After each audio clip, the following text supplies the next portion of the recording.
บายดีสวัสดีจ้าพี่น้องเบิร์ดทุกคนเด้อสบายดีจ้าพ่อแม่พี่น้องทุกครับเร็วจ้าแล้วพี่น้องตอนนี้เฮาพากันมาเบิ่งบุญซุ้มเมืออยู่บ้านสำราญพี่น้อง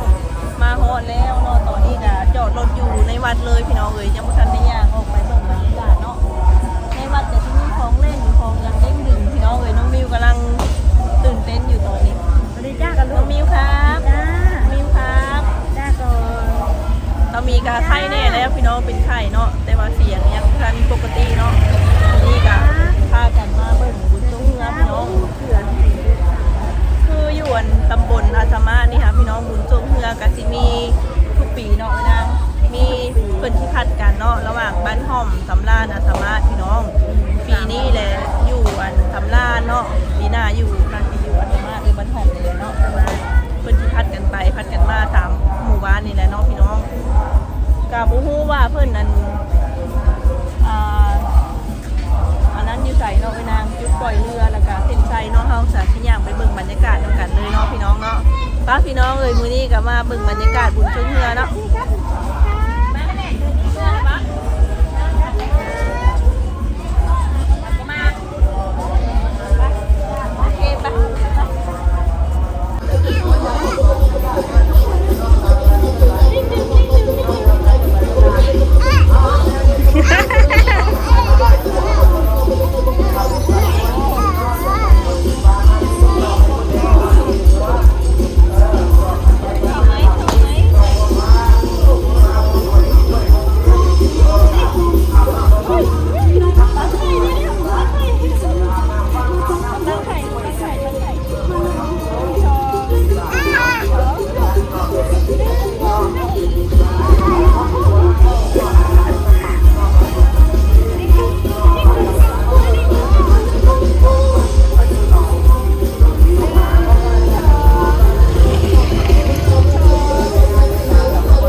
พี่น้องเห็นแล้วอยู่นี่เลยเรือพี่น้องมาฮอดแล้วเนาะสิลงไปส่องเบิ่งเรือเพิ่นก่อนพี่น้องเส้นไซเพิ่นอยู่ทางใดเนาะ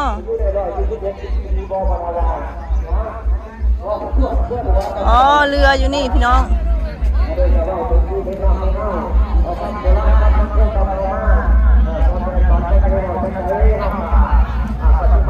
เรือจักรลำเนาะ2 ลำนี่บอกเอาหลายลำอยู่พี่น้องน่าจะแข่งเทื่อละ2 ลำบ่เนาะหรือจังใดนี่แหละพี่น้องเพราะว่าสามีมาหากระฮอด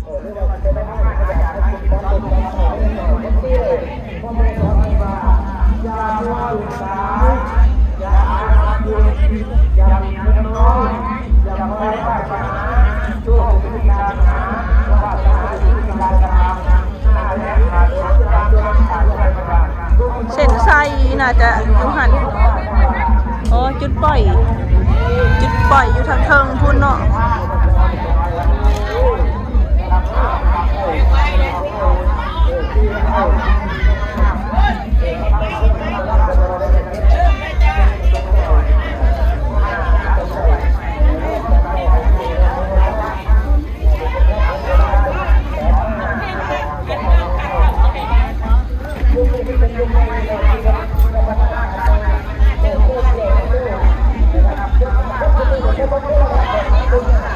วันนี้เรือกำลังขึ้นไปจุดปล่อยจ้ะพี่น้องเรือเจ้าพ่อหมื่นจ้าสีแดงกับสีฟ้า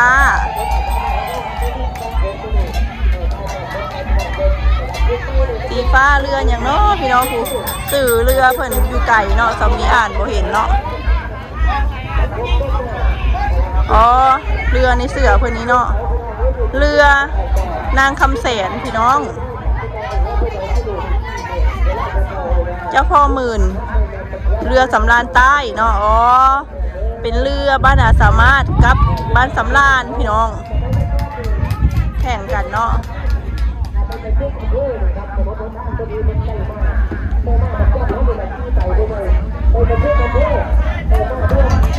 ให้ผู้ให้ญาติตายได้เรียกเอาเรื่องเป็นที่มาของกินหน่อยเอาหัวผู้เฒ่าที่ลูกนะครับ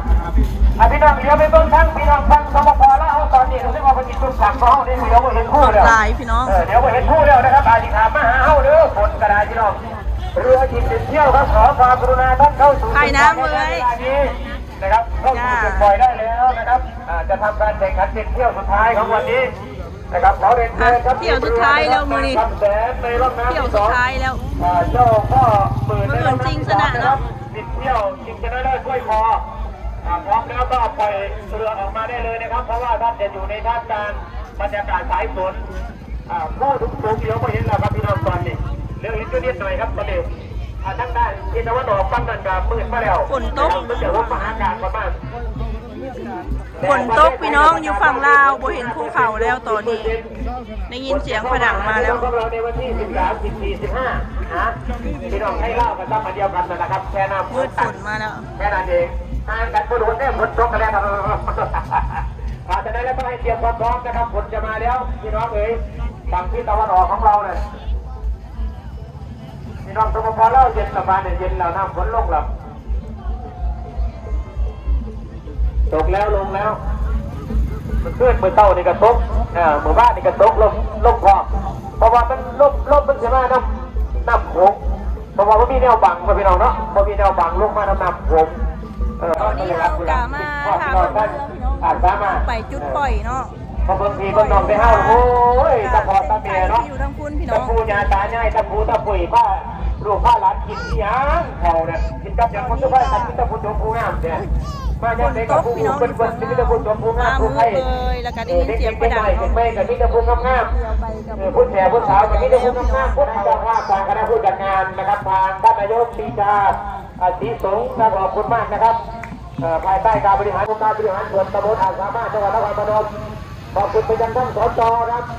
ชำนาญศรีสงฆ์อันนี้ก็ให้ความสนใจกับพี่น้องประชาชนของเรานะครับในการทุ่มเทพัฒนา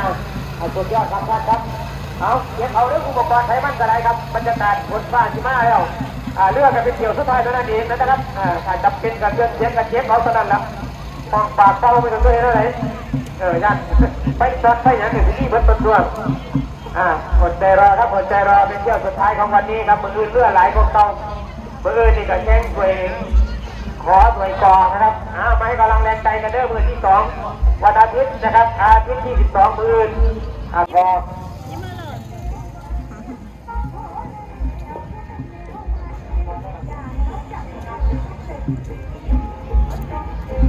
น้องมีตบมือแปะๆแล้วตบมือแปะๆแล้วเรือจะมาแล้วเรือจะมาแล้ว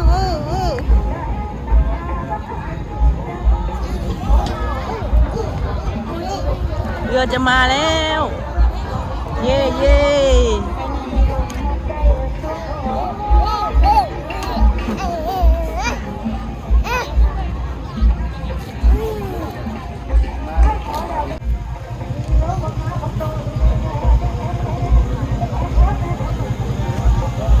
ทิมหมวกแล้วทิมหมวกแล้ว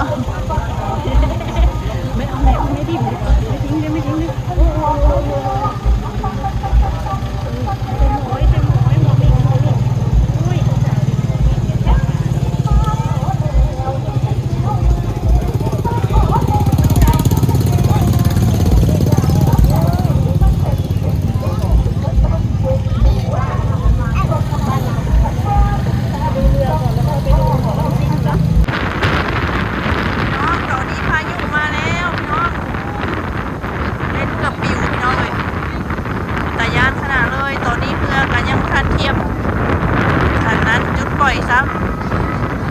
ไล่ก่อนพี่น้องตอนนี้ทุกจักรยานพี่น้องเลยลมพายุมาบาดเดียวเลยตอนเข้ามายังแดดแย้งจังปากอยู่พี่น้องตอนนี้ลมมาแล้วโอ้ยอยากจะฝนมากพี่น้อง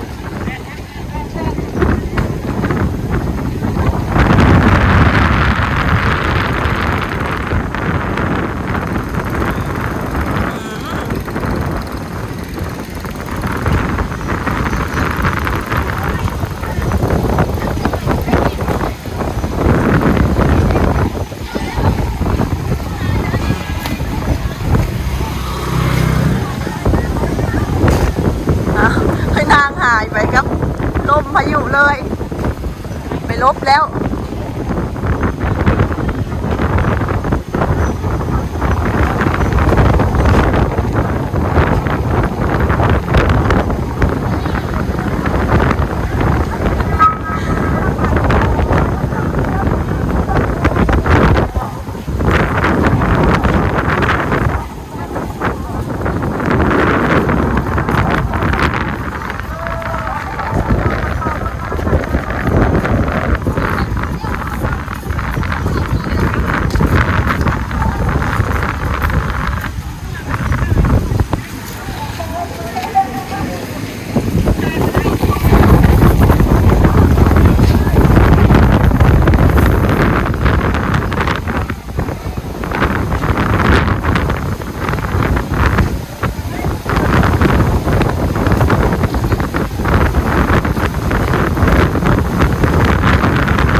เดี๋ยวอยู่ปิดเครื่องแล้ว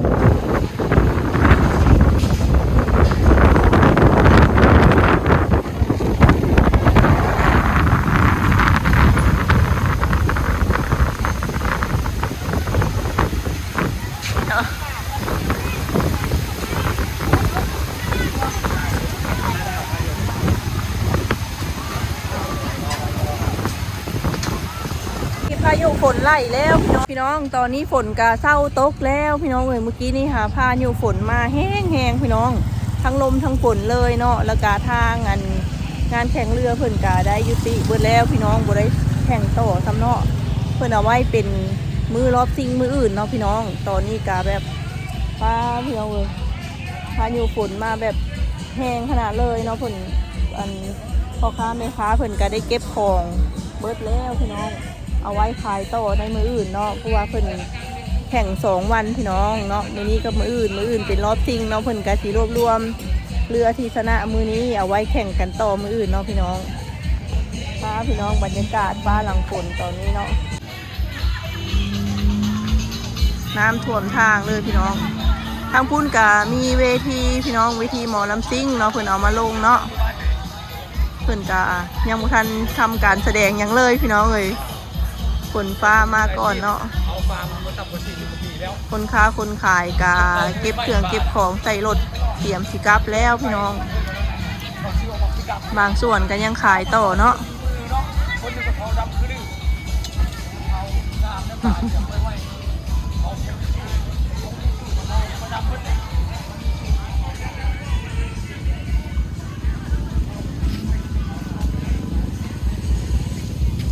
กระสังป่าจ้ะพี่น้องแถวริมโขงบ้านสำราญเนาะเจ้าเลี้ยงป่าส่งขายให้ร้านอาหารเพราะว่าแถวริมโขงนะพี่น้องมีแต่ร้านอาหารเนาะทางคุณอาสามารถเต็นท์อันนี้เพิ่นกางไว้ให้คนมาเบิ่งแข่งเรือพี่น้องซนห่มซนฝนเนาะเพิ่นก็ได้พับลงแล้วพี่น้องเส้นชัยอยู่นี่เลยเส้นชัยอยู่ตรงนี้เลยเดี๋ยวมื้ออื่นเนาะพี่น้องเขาจะมาเบิ่งจุดนี้เนาะเขาจะอยู่ไกลเส้นชัยพี่น้องเดี๋ยวชิโร่มาตั้งแต่พุ่นแหละจุดปล่อยเรือเนาะประมาณนี้เลยพี่น้องเลยเนาะบรรยากาศงานบุญแข่งเรือบ้านสำราญปีนี้